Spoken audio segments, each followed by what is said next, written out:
Semifinals na, rematch ng 2024 Governors Cup Semis, Rain or Shine Elasto Painters versus TNT Tropang Giga. Matatandaang nagharap nga ang dalawang ito last conference sa semis, TNT ang nagwagi. Ngayon, sino naman kaya ang mananalo? Sinong liyamado at dehado sa matchup na ito? So magtatapat ang second seed na TNT Tropang Giga at 6th seed na Rain or Shine Elasto Painters. Rematch nga ito ng 2024 Governors Cup. Matatandang sa semifinals nga rin nagtapat itong TNT at Ross last conference na kung saan dinomina ng TNT ang Ross 4 wins to 1, gentleman sweep.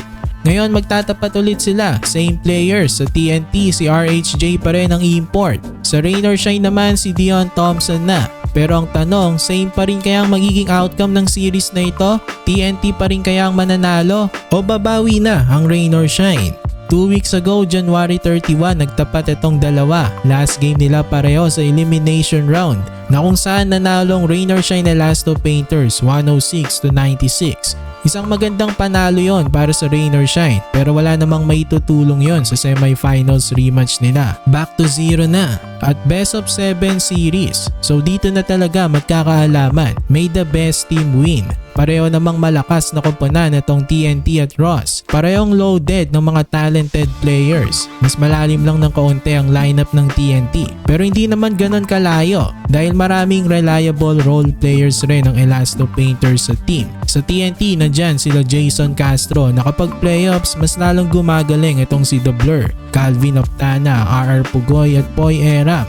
Ayan ang mga consistent sa mga locals ng TNT. Pero hindi lang yan, marami pang mga players na pwedeng mag-step up dito sa Tropang Giga. Nandyan pa sila Reynam Batak, Kelly Williams, Glenn Cabuntin at Kim Aurin. Malalim talaga itong TNT, mga locals pa lang yan. Napakagaling pa ng import nila na si RHJ, ang best import last conference. Habang sa Rain or Shine, may palagri naman ang kanilang mga locals from Adrian Nocum, Kaylan Tiongson, Leonard Santillan, Jonard Clarito, Kit Datu at Andre Karakut. Yan ang mga consistent players ni Coach Yeng. May veteran pa siyang maaasahan na si Bo Belga. Ang import naman nila na si Dion Thompson ay okay naman, maaasahan naman ito sa mga crucial games. Umiscore nga ito ng 34 points sa do or die game nila versus Converge. Pero ang kanyang makakatapat na si RHJ ay ibang klaseng import.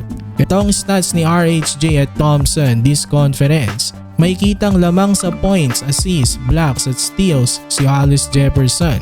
Sa rebounds lang lumamang si Thompson.